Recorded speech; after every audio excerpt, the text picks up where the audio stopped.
Alors aujourd'hui, je voulais partager un peu sur ce qui m'aide au quotidien. Moi, je suis psychomotricienne de base et en psychomotricité, on apprend qu'on est avant tout, au départ, des êtres sensorimoteurs. Donc on est dans le sensoriel et on est dans le mouvement.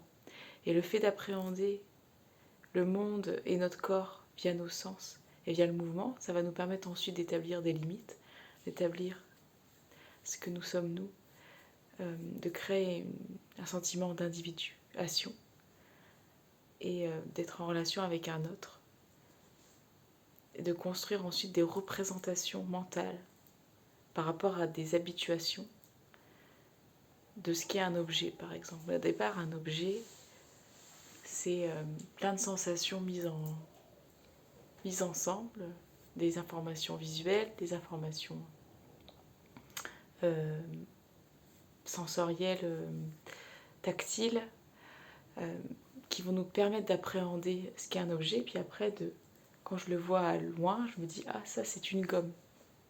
Au début j'ai dû l'appréhender tactilement, j'ai appréhendé dans sa profondeur, etc. C'est un peu pareil avec nous, ou pareil avec l'autre. Au début, on l'appréhende tactilement, soi-même. On appréhende quand on est petit, quand on est tout petit.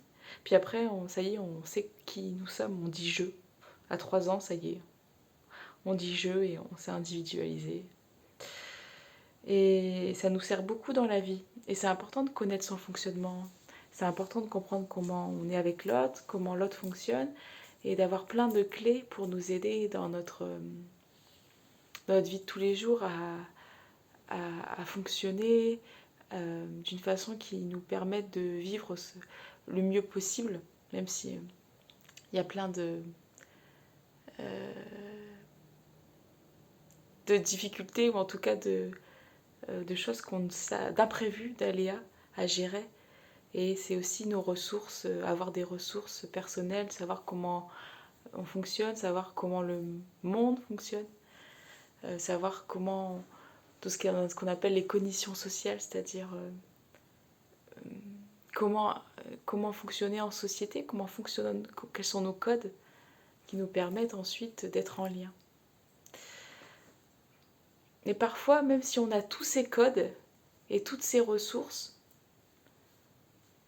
et ça c'est hyper important de les connaître, hein, et ça c'est vraiment un travail, on va dire, autour de l'aspect psychologique et aussi de la personnalité, de comment on a comment dire, comment s'est construit notre personnalité. Donc ça, c'est des choses qui sont hyper intéressantes et qu'on travaille, par exemple, grâce à un psychologue, un psychiatre, un psychothérapeute. Pardon, je ferme un truc là. Voilà. Et ça a un rapport vraiment avec notre fonctionnement.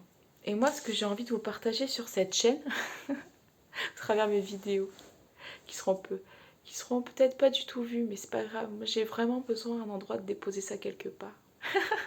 Donc je le fais vraiment pour moi. Je dépose quelque part parce que je me sens en gratitude à un endroit. J'ai besoin de le refaire circuler. Euh, sur le fait qu'on peut connaître son fonctionnement, et ça c'est vraiment important, je pense, d'être en connaissance et en amour de son fonctionnement. Savoir comment on se régule, savoir quelles sont nos ressources. Et voir pourquoi des fois on fonctionne toujours de la même façon et, et quel pourrait être, comment on peut être aidé. Et ça, c'est vraiment un travail avec des spécialistes en psychologie.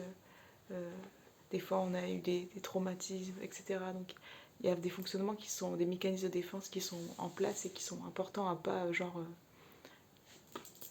passer outre ou vouloir comme ça casser d'un coup. Et ça, c'est vraiment de l'ordre de la psychologie, du, que moi, je, ne, je ne suis pas du tout en capacité d'aborder de par ma formation, mon expérience, j'ai pas du tout assez d'outils.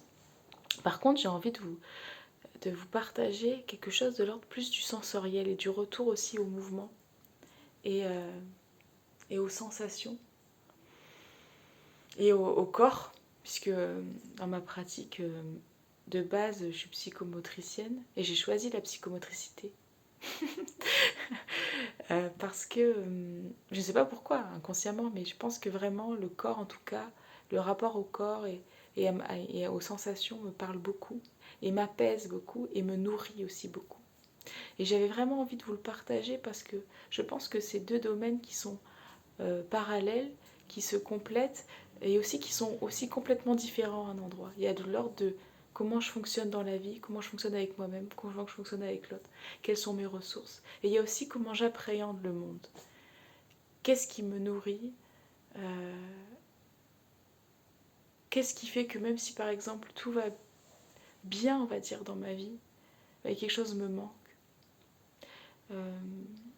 Pourquoi des fois je suis complètement dans mon mental et j'ai l'impression que mon cerveau va exploser alors que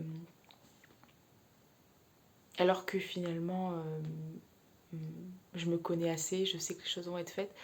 Ou alors, qu'est-ce qui fait que même si j'ai passé ma journée et j'ai fait tout ce que je devais faire, quelque chose quand même me manque. Bon, alors j'ai pas les réponses, je pense qu'il y a plein de réponses.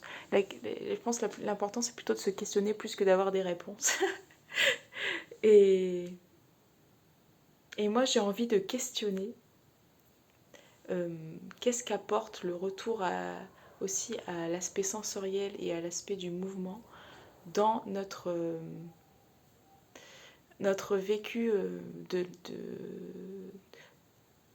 notre vécu global dans notre quotidien. Alors évidemment, pour se poser ces questions, il faut avoir le temps. Pour se poser ces questions, il faut avoir la chance d'avoir plein de besoins de base nourris, ce qui est mon cas.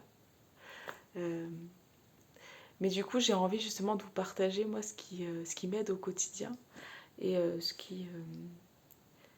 que je perçois du quotidien. Et qu'est-ce qui me ressource. Et peut-être que vous, ça va vous ressourcer. Peut-être vous, ça va pas du tout vous ressourcer, mais au moins, si vous avez la possibilité de vous poser la question, ou si vous n'avez pas le temps de vous poser la question, j'ai envie de vous dire, peut-être on peut essayer ça. Et peut-être ça va vous... Peut-être ça va, ça va vous apporter quelque chose de nouveau. Peut-être que ça va venir porter une attention à un endroit que vous ne portiez pas attention. Peut-être que ça va venir enrichir un autre endroit de vous. Et c'est ça juste, moi, mon envie du moment. Et donc, je vais passer plus par l'accès au corps et au mouvement pour ça. Ouais. Revenir à quelque chose de plus... J'aborde le monde sensoriellement. En quoi ça vient m'apaiser, en quoi ça va venir renourrir ma dynamique pour ensuite repartir dans le monde. Voilà. Qu'est-ce qui me touche? Qu'est-ce que c'est être touché? Qu'est-ce que c'est être regardé? Qu'est-ce que c'est regarder? Etc. Ça peut paraître complètement à milieu de votre quotidien, et c'est sûrement le cas. Et en même temps, j'ai envie juste de vous le proposer. Parce que parfois, on fait déjà plein de choses pour essayer que notre vie aille à peu près. Le défi de vivre, c'est vraiment déjà vivre. C'est déjà beaucoup. Vivre en relation avec d'autres qui sont différents de nous. Mais il y a vraiment peut-être quelque chose à parfois juste regarder ou expérimenter dans l'être, dans juste le mouvement. Juste, qu'est-ce que ça me fait cette couleur? Qu'est-ce que ça me fait aussi au niveau de mes sens? De respirer, où ça se met dans mon corps. Et des fois, juste revenir à sentir, être dans le sentir. Et bien ça va nourrir des endroits, apaiser d'autres, équilibrer. Ça vous donnera pas de clé sur comment vous fonctionnez psychologiquement. Ça ne résoudra en aucun cas ce qui est de l'ordre par exemple d'une blessure, d'un traumatisme, d'un attachement insécure, qu'il va falloir aller travailler avec des spécialistes dans ces domaines. Mais par contre, je pense que ça peut permettre quand même d'avoir une ressource ailleurs dans ce qui est, dans notre appréhension du monde et dans ce qui nous nourrit depuis tout petit. Depuis qu'on est arrivé ici dans cet espace aérien alors qu'on était dans le ventre de notre mère, et même avant d'ailleurs ça, mais dans ce lien qu'on a avec ce qui est plus sensible, avec le sensible, en quoi ça, des fois, ça peut quand même venir apaiser, nourrir, relancer de la créativité, relancer de l'élan vital, même si je connais tout de moi, même si je fais tout bien, et pourtant je me sens en manque. Et peut-être aussi sentir, goûter le manque, juste comme ça, juste au cas où, vous voyez, juste au cas où ça pourrait parfois vous faire vous savez, vous relier au cœur, vous relier à votre corps, et vous apaiser, même quelques secondes. Et bien vous savez, avoir un apaisement, même 1 minute, 3 minutes dans votre journée, et ben c'est déjà quelque chose à prendre.